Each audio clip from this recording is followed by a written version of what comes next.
ಬಿಸಿಲು ತಗಲಿದ್ದರಿಂದ ಲಾನ್ನಲ್ಲಿ ಮಲಗಿಕೊಂಡ ರಮೇಶ್ ಗಬಕ್ ಅಂತ ಎದ್ದು ಸೂರ್ಯನ ಕಡೆ ನೋಡುತ್ತಾನೆ. ಸೂರ್ಯ ಉರಿಯುತ್ತಾ ಇರ್ತಾನೆ.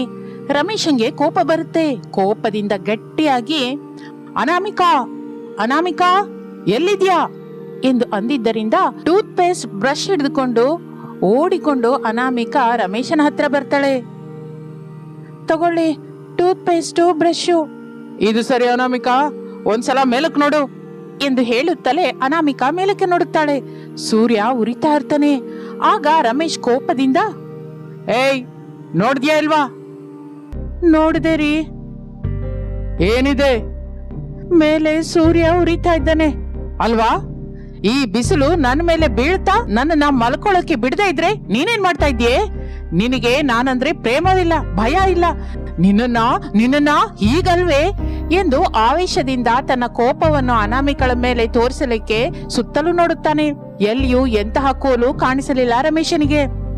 ಮುಂಜಾಗ್ರತೆಯಿಂದ ಎಲ್ಲ ತೆಗೆದು ಬಚ್ಚಿಟ್ಟಿದ್ಯಾ ಅಲ್ವಾ ನೀನು ಎನ್ನುತ್ತಾ ಅನಾಮಿಕಳನ್ನು ಅದೇ ಕೋಪದಿಂದ ಕೆನ್ನೆ ಮೇಲೆ ಚೆನ್ನಾಗಿ ಹೊಡೆಯುತ್ತಾನೆ. ರಮೇಶನ ಕೈ ಬೆರಳಿನ ಅಚ್ಚು ಅನಾಮಿಕಳ ಕೆನ್ನೆ ಮೇಲೆ ಬೀಳುತ್ತೆ. ಅತ್ತೆ ಶಾರದಾ, ಮಾವ ಪ್ರಸಾದ್ ಇಬ್ಬರು ಬಾಗಿಲ ಹತ್ರ ನಿಂತ್ಕೊಂಡು ಕೋಪದಿಂದಿರುವ ಮಗ ರಮೇಶ್ನನ್ನು, ಅಳುತ್ತಿರುವ ಸೊಸೆ ಅನಾಮಿಕಳನ್ನು ನೋಡುತ್ತಾ ಇರ್ತಾರೆ. ಸೊಸೆಯ ಮೇಲೆ ದಯೆ ಬರುತ್ತದೆ. ಏನು ಅಂದ್ರೆ ಸೊಸೆನೆ ಹಾಗೆ ನೋಡ್ತಾ ಇದ್ರೆ ಎದೆ ಕರ್ಗಿ ಹೋಗುತ್ತೆ ರೀ. ನೀವೇ ಏನೋ ಒಂದು ಮಾಡ್ಬೇಕು ರೀ. ಏನ್ ಮಾಡ್ಬೇಕು ಶಾರದಾ? ಮಗ ಯಾವತ್ತೂ ಒಂದೊಂದ್ಸಲ ಹಾಗೆ ಸೊಸೆ ಮೇಲೆ ಕೈ ಮಾಡ್ತಾನೆ, ಇನ್ಯಾವತ್ತೂ ಮಾಡಲ್ಲ. ಮಗು ಅನಾಮಿಕಳ ಗಂಡನಾಗಿ ಜವಾಬ್ದಾರಿಯಿಂದ ಇರ್ಬೇಕು, ಹೀಗೆ ಹೆಂಡ ಕುಡುಕನಾಗಿ ಅಲ್ಲ ಅಂತ ಹೇಳಿದ್ರೆ ಅವನು ಇರ್ತಾನ? ಆದ್ರೆ ನಮ್ಮವನು ಕುಡುಕ ಅಲ್ವಾ, ಅವನಿಗೆ ಏನ್ ಹೇಳಿದ್ರು ತಲೆಗೆ ಎತ್ತೋದಿಲ್ಲ. ಒಂದು ಕುಡಿಯೋದು ಅನ್ನುವ ಮಾತು ಬಿಟ್ಟು ಹಾಗಂತ ಮಗ ಸೊಸೆನ ಕುಡಿದ್ ಬಂದು ಹೇಗಂದ್ರೆ ಹಾಗೆ ಹೊಡಿತಾ ಇದ್ರೆ ನಾವು ನೋಡ್ತಾ ಹಾಗೆ ಹೇಗಿರ್ತೀವ್ರಿ? ಮನೆ ಯಜಮಾನಿಕೆ ನಿನ್ ಹತ್ರ ಇರ್ಬೇಕಾರೆ ಮಗ ಮಾಡಿದ ಸತ್ಕಾರ ಸನ್ಮಾನ ನೆನಪಿಲ್ವ ಶಾರದಾ? ಯಾಕೆ ನೆನಪಿಲ್ವರಿ? ಬದಲಾಗಿ ರಮೇಶ ಮಾಡಿದ ಸತ್ಕಾರ ಸನ್ಮಾನ ಎಲ್ಲವನ್ನು ನನ್ನೊಳಗೆ ಬಚ್ಚಿಟ್ಕೊಂಡಿದ್ದೀನಿ. ಅಂತಹ ದಿನಗಳು ನಮ್ಗೆ ಅಲ್ಲ, ನಮ್ಮ ಶತ್ರುಗೂ ಕೂಡ ಬರಬಾರ್ದು ಅಂತ ಕೋರ್ಕೋತಾ ಇದ್ದೀನಿ. ನೋಡು ಶಾರದಾ, ಏನೇನಾದ್ರೂ ಕುಡಿಯೋದಕ್ಕೆ ದುಡ್ಡು ಬೇಕು ಅಂತ ನಿನ್ನ ರೂಮ್ ಅಲ್ಲಿ ಬಂಧಿಸಿ ಹೊಡಿತಾ ಇರೋದು ಇನ್ನು ನನ್ನ ಕಣ್ಮುಂದೆನೆ ಇದೆ ಶಾರದಾ. ನನ್ ಕೂಡ ಅಷ್ಟೇ ರೀ. ನಮ್ಮ ಮಗನ ಹತ್ರ ಕುಡಿಯೋದಕ್ಕೆ ದುಡ್ಡಿಲ್ದೆ ಇದ್ರೆ ನಿಮ್ಮನ್ನ ಮನೆ ಸುತ್ತಲೂ ಓಡಿಸುತ್ತಾ ಬೆಲ್ಟ್ ಇಂದ ಹೊಡೆದ ಸೀನು ನೆನ್ಪಿಗ್ ಬರ್ತಾ ಇದೆ ಎನ್ನುತ್ತಾ ಅವರು ಇದಕ್ಕೂ ಮೊದಲು ರಮೇಶ್ ಕುಡಿತಕ್ಕೆ ದಾಸನಾಗಿ ಮಾಡಿದ ಸನ್ನಿವೇಶವೆಲ್ಲ ಅವರಿಗೆ ನೆನಪಿಗೆ ಬರುತ್ತೆ.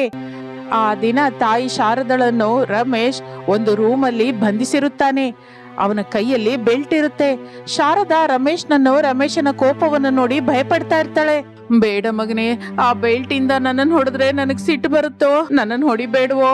ಕುಡಿಯೋದಕ್ಕೆ ನಾನ್ ಕೇಳ್ದಾಗ ದುಡ್ಡು ಕೊಡು, ಅದು ಸಾಕು.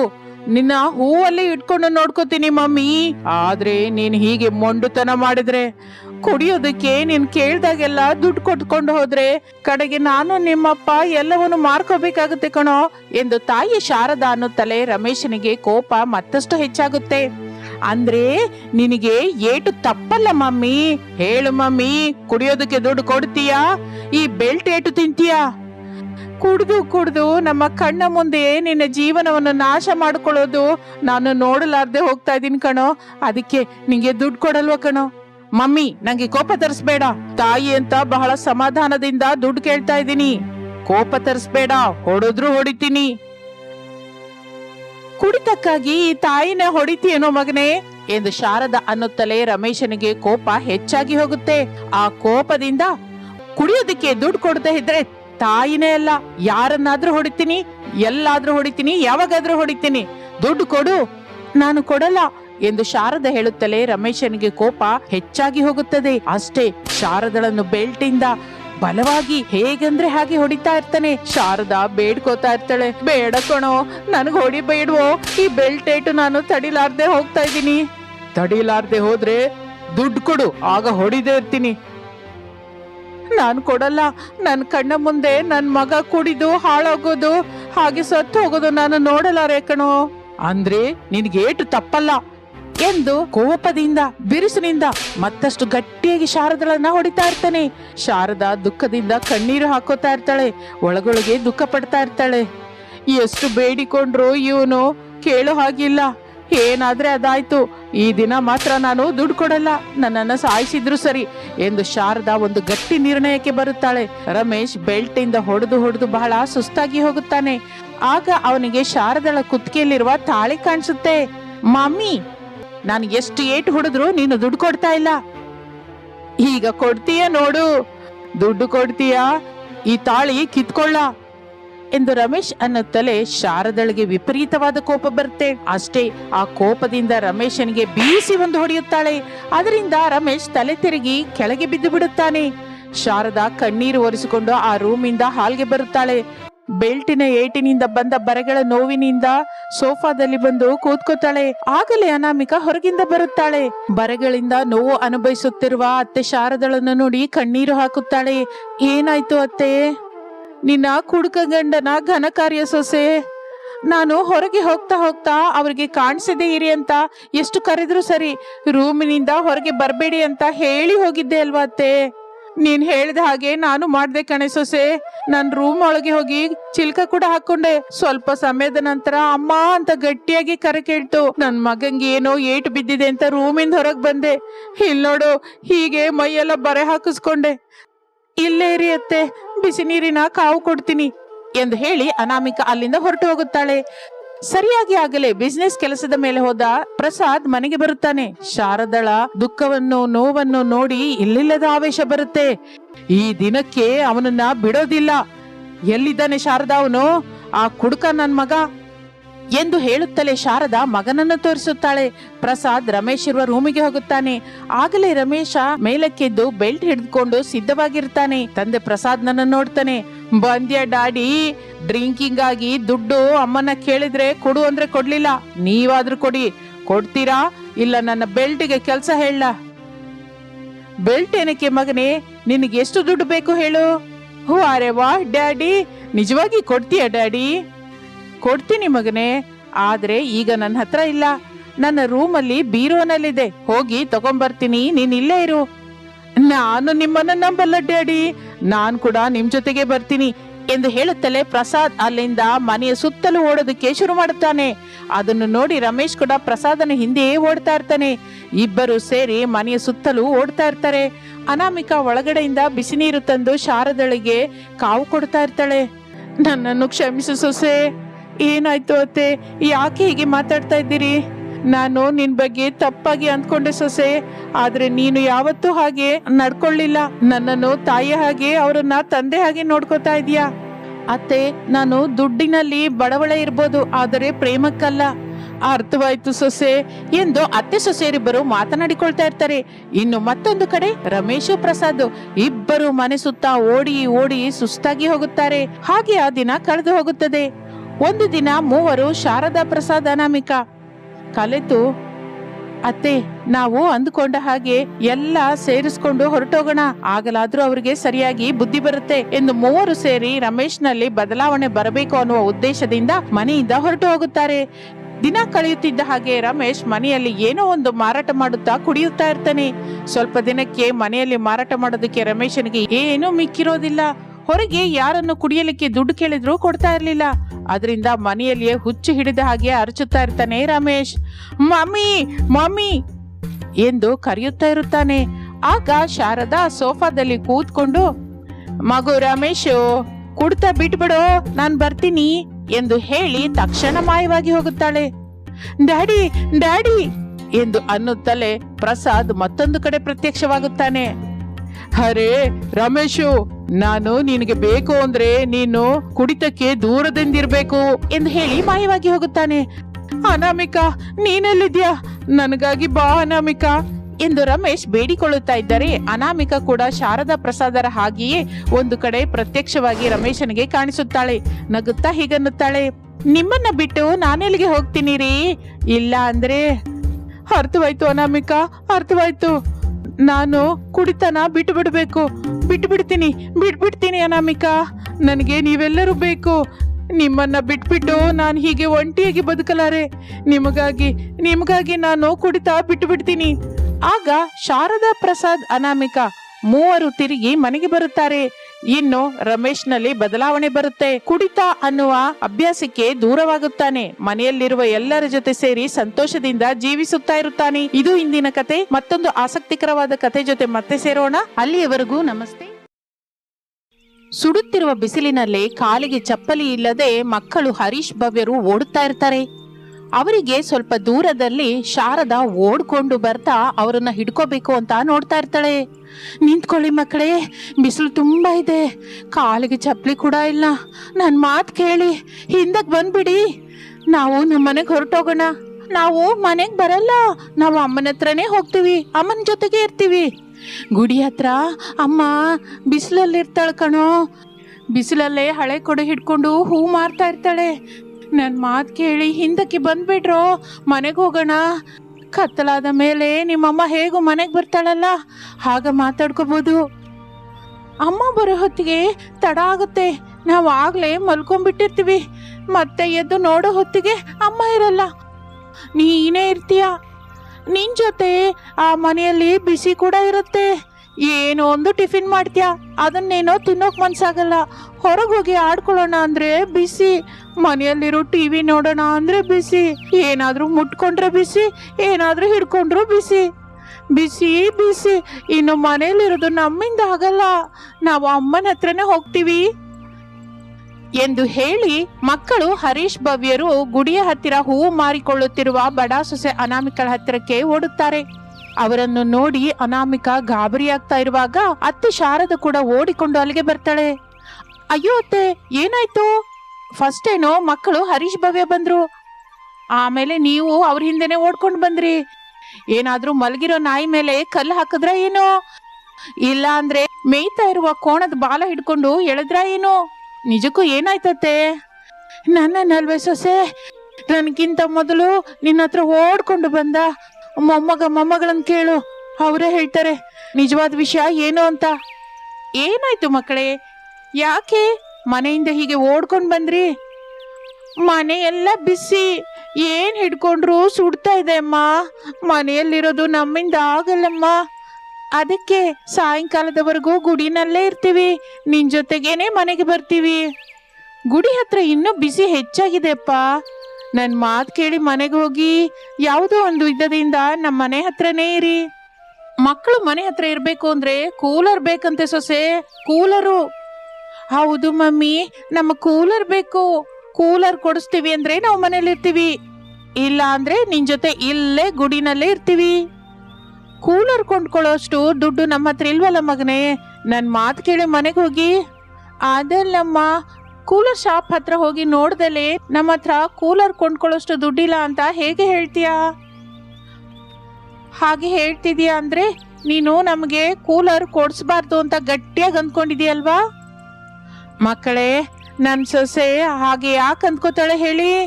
ನನ್ನ ಸೊಸೆ ಹೇಳ್ತಾ ಇದ್ದಾಳೆ ಅಂದ್ರೆ ಅದು ನಿಜವೇ ಅಲ್ವಾ? ನಮ್ಗೆ ತಿಳಿಯದ ಹಾಗೆ ನಿಮ್ಗಾಗಿ ಕೂಲರ್ ಕೊಂಡ್ಕೋಬೇಕು ಅಂತ ಇರುತ್ತೆ, ಅಲ್ಲಿ ಹೆಚ್ಚು ರೇಟ್ ಇರುತ್ತೆ. ಹೌದು ಮಕ್ಕಳೇ, ಅಜ್ಜಿ ಹೇಳಿದ್ದು ನಿಜಾನೇ. ಮನೆಯಲ್ಲಿ ಬಿಸಿ ಹೆಚ್ಚಾಗಿದೆ ಅಂತ ನನಗೆ ಕೂಡ ಗೊತ್ತಲ್ವಾ, ಅದಕ್ಕೆ ನಿಮ್ಗೆ ಯಾರಿಗೂ ತಿಳಿಯದ ಹಾಗೆ ನಿಮ್ಗೆ ಯಾರಿಗೂ ಹೇಳದೆ ಕೂಲರ್ ಕೊಂಡ್ಕೊಳ್ಳೋಣ ಅಂತ ಹೋಗಿದ್ದೆ. ರೇಟ್ ನೋಡಿದ್ರೇನೆ ತುಂಬಾ ತುಂಬಾ ಹೆಚ್ಚಾಗಿದೆ. ಅಷ್ಟು ದುಡ್ಡು ಕೊಟ್ಟು ಈಗೀಗ ನಾವು ಅವನ್ನ ಕೊಂಡ್ಕೊಳ್ಳಲಾರವು. ಇನ್ನು ಮನೆಗೆ ಬನ್ನಿ ಮಕ್ಕಳೇ, ಬಿಸಿಲು ವಿಪರೀತವಾಗಿದೆ, ನಾವು ಮನೆಗೆ ಹೊರಟೋಗೋಣ. ಮಮ್ಮಿ ಮಿಕ್ಕ ಹೂವನ್ನ ಮಾರ್ಕೊಂಡು ಸಾಯಂಕಾಲ ಮನೆಗೆ ಬರ್ತಾಳಲ್ಲ, ಮೊದಲು ನಾವು ಮನೆಗೆ ಹೋಗೋಣ ಬನ್ನಿ ಎಂದು ಅತ್ತೆ ಸೊಸೆಯರು ಕೂಲರ್ ಬಗ್ಗೆ ಹೇಳುವುದು ಕೂಡ ಎಂತಹ ಪರಿಸ್ಥಿತಿಯಲ್ಲೂ ಅವರಿಬ್ರು ನಂಬೋದಿಲ್ಲ. ಸರಿ ಮಮ್ಮಿ, ನಮಗಾಗಿ ಮತ್ತೆ ಒಂದು ಸಲ ಕೂಲರ್ ಶಾಪ್ಗೆ ಹೋಗೋಣ. ಅಲ್ಲಿ ನೀನ್ ಹೇಳಿದ ಹಾಗೆ ಹೆಚ್ಚು ರೇಟ್ ಇರುವ ಹಾಗೆ ನಮಗನ್ಸಿದ್ರೆ ಇನ್ಮೇಲಿಂದ ನಾನಾಗ್ಲಿ ತಂಗಿ ಆಗ್ಲಿ ಕೂಲರ್ ಬಗ್ಗೆ ಯಾವತ್ತೂ ಕೇಳಲ್ಲ. ಮನೇಲಿ ಎಷ್ಟು ಬಿಸಿ ಇದ್ರು ಮನೆಯಲ್ಲೇ ಇರ್ತೀವಿ. ಏನಂತೀಯ ತಂಗಿ? ಸರಿ ಅಂತೀನಿ ಅಣ್ಣಯ್ಯ. ಸೊಸೆ, ಕೂಲರ್ ಬಗ್ಗೆ ನಾವು ಎಷ್ಟು ಹೇಳಿದ್ರು ಇವರು ಕೇಳೋದಿಲ್ಲ, ಮೇಲಾಗಿ ನಂಬೋದಿಲ್ಲ ಕೂಡ. ಇನ್ನು ಆಗೋದಿಲ್ಲ. ನಾನು ಹೂ ಅಂಗಡಿ ನೋಡ್ಕೋತಾ ಇರ್ತೀನಿ, ನೀನು ಇವರನ್ನ ಕರ್ಕೊಂಡು ಕೂಲರ್ ಶಾಪ್ಗೆ ಹೋಗು. ನೀನು ಅಲ್ಲಿ ಎಲ್ಲ ತರದ ಕೂಲರ್ನ ರೇಟ್ ಕೇಳು. ಅದಲ್ಲ ಅತ್ತೆ, ಚಿಂತಿಸ್ಬೇಡ ಸೊಸೆ, ಮಕ್ಕಳನ್ನ ಕರ್ಕೊಂಡು ಹೋಗು. ಹೇಗೂ ಅಲ್ಲಿ ಹೆಚ್ಚಿನ ರೇಟಲ್ಲೇ ಕೂಲರ್ಸ್ ಇರುತ್ತೆ, ಅವುಗಳನ್ನ ನೋಡಿ ಮಕ್ಕಳು ಬಾಯಿ ಮುಚ್ಕೊಂಡು ತಿರುಗಿ ನಿನ್ನನ್ನು ಕರ್ಕೊಂಡು ಬರ್ತಾರೆ ಬಿಡು ಎಂದು ಅತ್ತೆ ಶಾರದ ಹೇಳುತ್ತಲೇ ಇನ್ನು ತಪ್ಪಲ್ಲ ಅಂತ ಅನಾಮಿಕಳಿಗೆ ಕೂಡ ಅರ್ಥವಾಗುತ್ತೆ. ಸರಿಯತ್ತೆ, ಮಕ್ಕಳನ್ನ ಕರ್ಕೊಂಡು ನಾನು ಕೂಲರ್ ಶಾಪ್ ವರೆಗೂ ಹೋಗಿ ಬರ್ತೀನಿ. ನೀವು ಮಾತ್ರ ಜಾಗೃತಿಯಾಗಿ ಹೂ ಮಾರ್ತಾ ಇರಿ. ಸರಿ ಸೊಸೆ, ನೀನು ಜಾಗೃತಿಯಾಗಿ ಅವ್ರನ್ನ ಕರ್ಕೊಂಡು ಕೂಲರ್ ಶಾಪ್ಗೆ ಹೋಗ್ಬಾ ಎಂದು ಶಾರದೆ ಹೇಳುತ್ತಲೇ ಅನಾಮಿಕಾ ಹರೀಶ್ ಭವ್ಯರನ್ನು ಕರೆದುಕೊಂಡು ಅಲ್ಲಿಂದ ಹೊರಟು ಒಂದು ಕೂಲರ್ ಶಾಪ್ ಹತ್ರ ಹೋಗುತ್ತಾಳೆ. ಆ ಶಾಪ್ ಅಲ್ಲಿ ತರತರವಾದ ಕೂಲರ್ ಇರುತ್ತೆ. ಕೊಂಡುಕೊಳ್ಳುವವರು ಕೂಡ ಹೆಚ್ಚಾಗಿ ಇರ್ತಾರೆ. ಹರೀಶ್ ಭವ್ಯರಂತೂ ಆ ಶಾಪ್ ಅಲ್ಲಿರುವ ಕೂಲರ್ಸ್ ಕಡೆಗೆ ಆಸಕ್ತಿಯಿಂದ ನೋಡ್ತಾ ಇರ್ತಾರೆ. ಹಾಗೆ ನೋಡುವುದರಲ್ಲಿ 1 ಗಂಟೆ ಸಮಯ ಕಳೆದು ಹೋಗುತ್ತದೆ. ಆದರೂ ಮಕ್ಕಳು ಕೂಲರ್ ಅನ್ನ ನೋಡ್ತಾನೆ ಇರ್ತಾರೆ. ಅದರಲ್ಲಿ ಒಂದು ದೊಡ್ಡ ಕೂಲರ್ ಅವರಿಬ್ಬರಿಗೂ ತುಂಬಾ ಹಿಡಿಸುತ್ತೆ. ಮಮ್ಮಿ ಮಮ್ಮಿ, ಈ ಕೂಲರ್ ನೋಡು, ನನಗೂ ತಂಗಿಗೂ ತುಂಬಾ ಹಿಡಿಸಿದೆ ಮಮ್ಮಿ. ಈ ಕೂಲರ್ ತಗೊಳ್ಳೋಣವಾ? ಹೌದು ಮಮ್ಮಿ, ಈ ಕೂಲರೇ ತಗೋ. ಬಹಳ ದೊಡ್ಡದಾಗಿದೆ, ಮನೆಯಲ್ಲಿ ಎಲ್ಲರಿಗೂ ತಣ್ಣನೆ ಗಾಳಿ ಬರುತ್ತೆ. ಇರಿ ಮಕ್ಕಳೇ, ಮೊದಲು ಇದರ ರೇಟ್ ಎಷ್ಟು ತಿಳ್ಕೊಬೇಕಲ್ವಾ ಎಂದು ಹೇಳುತ್ತಿರುವಾಗ ಆ ಶಾಪ್ನ ಮಾಲೀಕ ಅಲ್ಲಿಗೆ ಬರುತ್ತಾನೆ. ಹೇಳಿ ಮೇಡಮ್, ಈ ಕೂಲರ್ ತಗೋತೀರಾ? ತಗೊಂತೀವಿ. ಕೊಟ್ಬಿಡಿ ಮಕ್ಕಳೇ, ತಂಟೆ ಮಾಡಬಾರ್ದು, ನಾನು ಅವ್ರ ಹತ್ರ ಮಾತಾಡ್ತಿದ್ದೀನಲ್ಲ ಎಂದು ಹೇಳುತ್ತಲೇ ಹರೀಶ್ ಭವ್ಯರು ತಂಟೆ ಮಾಡದೇ ಇರುತ್ತಾರೆ. ಅಣ್ಣಯ್ಯ, ಈ ಕೂಲರ್ ಎಷ್ಟು? 15,000 ತಂಗಮ್ಮ ಎಂದು ಹೇಳುತ್ತಲೇ ಅನಾಮಿಕಾ ಮತ್ತೊಂದು ಮಾತು ಆಡಲಿಲ್ಲ. ಬೇಕು ಅಂದ್ರೆ 1,000 ಕಡಿಮೆ ಮಾಡಿ 14,000ಕ್ಕೆ ಕೊಡ್ತೀನಮ್ಮ. ಅಷ್ಟು ದುಡ್ಡು ನನ್ನ ಹತ್ರ ಇಲ್ಲ ಅಣ್ಣಯ್ಯ ಎಂದು ಹೇಳಿ ಮಕ್ಕಳನ್ನು ಕರೆದುಕೊಂಡು ಅಲ್ಲಿಂದ ಹೊರಟು ಹೂವಿನ ಅಂಗಡಿ ಹತ್ರ ಬರುತ್ತಾಳೆ. ಹರೀಶ್ ಭವ್ಯರು ಆಳುತ್ತಾ ತಂಟೆ ಮಾಡುತ್ತಾ ಆ ದೊಡ್ಡ ಕೂಲರೇ ಬೇಕು ಅಂತ ಹಠ ಮಾಡ್ತಾ ಇರ್ತಾರೆ. ಎಷ್ಟು ಬುದ್ಧಿ ಹೇಳಿದರೂ ಮಕ್ಕಳು ನಿಜಕ್ಕೂ ಕೇಳಿಸ್ಕೊಳ್ಳೋದಿಲ್ಲ. ಅನಾಮಿಕಳಿಗೆ ವಿಪರೀತವಾದ ಕೋಪ ಬರುತ್ತೆ. ಆದ್ದರಿಂದ ಆ ಕೋಪದಲ್ಲಿ ಮಕ್ಕಳಿಗೆ ಹೊಡೆಯುತ್ತಾಳೆ. ಅದನ್ನು ನೋಡಿದ ಶಾರದ ಕೋಪದಿಂದ ಹೀಗಂತಾಳೆ, ಏಯ್ ಸೊಸೆ, ಯಾಕೆ ಮಕ್ಕಳನ್ನ ಹಾಗೆ ಹೊಡಿತಾ ಇದೀಯಾ? ಈಗ ಏನಾಯ್ತು ಅಂತ ಎಂದು ಹೇಳಿ ಅನಾಮಿಕಳನ್ನು ಬೈದು ಅಲ್ಲಿಂದ ಮಕ್ಕಳನ್ನು ಕರೆದುಕೊಂಡು ಮನೆಗೆ ಹೊರಟು ಹೋಗುತ್ತಾಳೆ. ಮಕ್ಕಳನ್ನು ಹೊಡೆದ ಕೈಯನ್ನು ನೋಡುತ್ತಾ ದುಃಖ ಪಡುತ್ತಾ ಅನಾಮಿಕಾ ಹೀಗೆ ಅಂದ್ಕೋತಾಳೆ, ನನ್ನನ್ನು ಕ್ಷಮಿಸಿಬಿಡಿ ಮಕ್ಕಳೇ. ಆ ದೇವರು ಕರುಣಿಸಿ ನಿಮ್ಮನ್ನು ದುಡ್ಡು ಇರುವವರ ಮನೆಯಲ್ಲಿ ಹುಟ್ಟಿಸಿದ್ರೆ ಚೆನ್ನಾಗಿರ್ತಾ ಇತ್ತು ಎಂದು ದುಃಖ ಪಡುತ್ತಿರುವಾಗ ಆಗಲೇ ಅಲ್ಲಿಗೆ ಮಾಧವಿ ಬರುತ್ತಾಳೆ. ಏನೇ ಅನಾಮಿಕಾ, ಮಕ್ಕಳನ್ನ ಹಿಡ್ಕೊಂಡು ಯಾಕೆ ಹೇಗೆ ಹೊಡಿತಾ ಇದ್ಯಾ? ನನ್ನ ಬಡತನನ ಹೊಡಿಲಾರೆ ಬೈಲಾರೆ ಅಲ್ವಾ, ಅದಕ್ಕೆ ಮಕ್ಕಳನ್ನು ಹೊಡಿತಾ ಇದ್ದೀನಿ. ಇಷ್ಟು ಬಿಸಿಲನ್ನ ನಾವೇ ತಡ್ಕೊಳಕ್ಕಾಗಲ್ಲ, ಇನ್ನು ಮಕ್ಕಳು ಹೇಗೆ ತಡ್ಕೋತಾರೆ ಹೇಳು? ಅದಕ್ಕೆ ಅಂತ ನಮ್ಮ ಸ್ಥಿಮಿತಕ್ಕೂ ಮೀರಿದ ಸಾಲ ಮಾಡೋದು ಒಳ್ಳೇದು ಅಂತೀಯಾ ಹೇಳು? ಮಕ್ಕಳಿಗಾಗಿ ತಪ್ಪಲ್ವಲ್ಲ ಅನಾಮಿಕಾ? ನನ್ನಿಂದ ಆಗಲ್ಲ ಮಾಧವಿ. ಆದ್ರೂ ಕೂಲರು ಕಡಿಮೆ ರೇಟಿಗೆ ಕೂಡ ಇರುತ್ತಲ್ಲ, ಅವು ಮತ್ತೆ ತುಂಬಾ ಚಿಕ್ಕದಾಗಿದೆ. ಒಬ್ಬರಿಗೆ ಮಾತ್ರ ಗಾಳಿ ಬರುತ್ತೆ, ಮಿಕ್ಕವರೆಲ್ಲರೂ ಎಲ್ಲಿ ಮಲಗಬೇಕು ಹೇಳು? ಈ ಮಧ್ಯ ಎಲ್ಲೋ ಓದಿದ್ದೀನಿ ಕಣಿ, ಯಾರು ಸ್ವಲ್ಪ ಕಡಿಮೆ ರೇಟಿನಿಂದ ಕೂಲರ್ ತಯಾರು ಮಾಡಿದ್ದಾರೆ ಅಂತ. ಏನು, ಕೂಲರ್ನ ನಾವೇ ತಯಾರು ಮಾಡಬಹುದಾ? ಹೌದು ಅನಾಮಿಕಾ, ತಿಳಿದ ಕೂಲರ್ ಟೆಕ್ನಿಷಿಯನ್ ಇದ್ರೆ ಕೇಳು ಎಂದು ಹೇಳಿ ಮಾಧವಿ ಅಲ್ಲಿಂದ ಹೊರಟು ಹೋಗುತ್ತಾಳೆ. ಹಾಗೆ 2 ದಿನಗಳು ಕಳೆಯುತ್ತದೆ. ಅವನು ಹೇಳಿದ ಹಾಗೆ ಮಾಡಿದರೆ ಬಡವರಿಗೆ ಕಡಿಮೆ ರೇಟಲ್ಲಿ ಕೂಲರ್ ಸಿಗುತ್ತೆ, ನಮಗೆ ಸ್ವಲ್ಪ ದುಡ್ಡು ಮಿಕ್ಕತ್ತೆ. ಆದರೆ ಯಾವುದರಿಂದ ತಯಾರು ಮಾಡಬೇಕು ಎಂದು ಅನಾಮಿಕಾ ಆಲೋಚನೆ ಮಾಡುತ್ತಾ ಇರುತ್ತಾಳೆ. ಆ ಗೂಡಿಗೆ ಸ್ವಲ್ಪ ದೂರದಲ್ಲಿಯೇ ಬಿದಿರು ಬೊಂಬೆಗಳು ಕಾಣಿಸುತ್ತದೆ ಅನಾಮಿಕಳಿಗೆ ಬಿದಿರು ಬೊಂಬಿನಿಂದ ಕೂಲರ್ ತಯಾರು ಮಾಡಬೇಕು ಅನ್ನುವ ಆಲೋಚನೆ ಬರುತ್ತದೆ. ತಕ್ಷಣ ಮನೆ ಹತ್ತಿರ ಗಂಡ ರಮೇಶ್ ಮಾವ ಪ್ರಸಾದನ ಸಹಾಯವನ್ನು ತೆಗೆದುಕೊಂಡು ಮಕ್ಕಳಿಗಾಗಿ ದೊಡ್ಡ ಬಿದಿರು ಬೊಂಬೆಗಳ ಕೂಲರ್ ಅನ್ನು ತಯಾರು ಮಾಡುತ್ತಾಳೆ ಅನಾಮಿಕಾ. ಆ ಕೂಲರ್ ಅನ್ನ ಆನ್ ಮಾಡುತ್ತಾಳೆ. ಅದರೊಳಗಿಂದ ಗಾಳಿ ತಣ್ಣಗೆ ಬರುತ್ತಾ ಇರುವಾಗ ರಮೇಶ್ ಭವ್ಯ ಆ ಬಿದಿರು ಬೊಂಬಿನ ಕೂಲರ್ ಅನ್ನು ನೋಡಿ ಎಷ್ಟೋ ಸಂತೋಷ ಪಡುತ್ತಾರೆ. ಮಮ್ಮಿ, ಈ ಬಿದಿರು ಬೊಂಬಿನ ಕೂಲರು ತುಂಬಾ ಚೆನ್ನಾಗಿದೆ ಮಮ್ಮಿ, ಮನೆ ತುಂಬಾ ತಣ್ಣಗಿದೆ. ಹೌದು ಮಮ್ಮಿ, ಗಾಳಿ ಅಂತೂ ಎಷ್ಟು ತಣ್ಣಗೆ ಬರ್ತಾ ಇದೆಯೋ ಎಂದು ಹೇಳುತ್ತಾ ಇರುವಾಗ ಸಂತೋಷ ಪಡುತ್ತಾ ಇರುವ ಮಕ್ಕಳನ್ನು ನೋಡಿ ಅನಾಮಿಕಾ ಕೂಡ ಎಷ್ಟೋ ಆನಂದ ಪಡುತ್ತಾಳೆ. ಆಗ ತಮ್ಮಂತಹ ಬಡವರಿಗಾಗಿ ಕಡಿಮೆ ರೇಟಿನಲ್ಲಿ ಮತ್ತಷ್ಟು ಬಿದಿರು ಬೊಂಬಿನ ಕೂಲರ್ಸ್ ಅನ್ನು ತಯಾರು ಮಾಡಬೇಕು ಅನ್ನುವ ನಿರ್ಣಯಕ್ಕೆ ಬರುತ್ತಾಳೆ. ಗಂಡನಿಗೆ ಮಾವಯ್ಯನಿಗೆ ಹೇಳುತ್ತಾಳೆ, ಮಾವಯ್ಯ, ನನ್ನ ನಿರ್ಣಯಕ್ಕೆ ನೀವೇನಂತೀರಾ? ನಿನ್ನ ಆಲೋಚನೆ ತುಂಬಾ ಚೆನ್ನಾಗಿದೆ ಸೊಸೆ, ಹಾಗೆ ಮಾಡು. ಕಡಿಮೆ ರೇಟಿನಲ್ಲಿ ಅವರಿಗೆ ಒಳ್ಳೆಯ ಬಿದಿರು ಬೊಂಬಿನ ಕೂಲರ್ ಸಿಕ್ಕತ್ತೆ, ನಮಗೆ 4 ದುಡ್ಡು ಬರುತ್ತೆ. ಇದರಲ್ಲಿ ತಪ್ಪಿಲ್ವಮ್ಮ, ಯಾರಿಗೂ ಮೋಸ ಮಾಡ್ತಾ ಇಲ್ವಲ್ಲ, ನಮ್ಮ ಹತ್ರನೇ ತಗೊಳ್ಳಿ ಅಂತ ನಾವೇನು ಹೇಳ್ತಾ ಇಲ್ವಲ್ಲ. ಹೊರಗೆ ಇಟ್ಕೊಂಡು ಮಾರಾಟ ಮಾಡೋಣ. ಹಿಡಿಸಿದವರು ಬಂದು ತಗೋತಾರೆ, ಹಿಡಿಸಿದವರು ಹೊರಟೋಗ್ತಾರೆ. ಹೌದು ಅನಾಮಿಕಾ, ನೀನು ಮಾತ್ರ ಬಿದಿರು ಬೊಂಬಿನಿಂದ ಕೂಲರ್ ತಯಾರು ಮಾಡು. ನಾನು ಮತ್ತಷ್ಟು ಬಿದಿರು ಬೊಂಬನ್ನ ಕಡಿದು ತಗೊಂಡ್ಬರ್ತೀನಿ ಎಂದು ಹೇಳಿ ರಮೇಶ್ ಕೊಡಲಿ ಹಿಡಿದುಕೊಂಡು ಅಲ್ಲಿಂದ ಹೊರಟು ಹೋಗುತ್ತಾನೆ. ಇನ್ನು ಆ ದಿನ ರಾತ್ರಿ ಶಾರದಾ ಮನೆಗೆ ಬರುತ್ತಾಳೆ. ಮನೆಯಲ್ಲಿ ಬಿದಿರು ಬೊಂಬಿನ ಕೂಲರ್ ನೋಡಿದ್ದಕ್ಕೆ ಎಷ್ಟೋ ಸಂತೋಷಿಸುತ್ತಾಳೆ. ಅನಾಮಿಕಾ ಆ ಬಿದಿರು ಬೊಂಬಿನ ಕೂಲರ್ ಅನ್ನು ಹೇಗೆ ತಯಾರು ಮಾಡುತ್ತಾಳೋ, ಇನ್ನು ಮೇಲಿನಿಂದ ಬಿದಿರು ಬೊಂಬಿನ ಕೂಲರ್ ಅನ್ನು ಮಾರಾಟ ಮಾಡುವ ವ್ಯಾಪಾರದ ಆಲೋಚನೆಯ ಬಗ್ಗೆ ಪೂರ್ತಿಯಾಗಿ ವಿವರವಾಗಿ ಹೇಳುತ್ತಾಳೆ ಶಾರದಳಿಗೆ. ಹಾಗೆ ಅನಾಮಿಕಾ ಬಿದಿರು ಬೊಂಬಿನ ಕೂಲರ್ ಅನ್ನು ತಯಾರು ಮಾಡಿ ಮಾರಾಟ ಮಾಡ್ತಾ ಇರ್ತಾಳೆ. ಶಾರದಳ ಜೊತೆ ಆ ಕುಟುಂಬ ಕೂಡ ಎಷ್ಟೋ ಆನಂದಿಸುತ್ತಾ ಇರುತ್ತದೆ. ಒಳ್ಳೆಯ ಲಾಭದಿಂದ ಆ ಕುಟುಂಬ ಬಿದಿರು ಬೊಂಬಿನ ಕೂಲರ್ ಅನ್ನು ತಯಾರು ಮಾಡಿ ಮಾರುತ್ತಾ ಬಹಳ ಹೆಸರು ಪ್ರಖ್ಯಾತಿ ಹೊಂದುತ್ತಾರೆ. ಇದು ಇಂದಿನ ಕತೆ. ಮತ್ತೊಂದು ಆಸಕ್ತಿಕರವಾದ ಕತೆ ಜೊತೆ ಮತ್ತೆ ಸೇರೋಣ. ಅಲ್ಲಿವರೆಗೂ ವಿರಾಮ. ನಮಸ್ತೆ.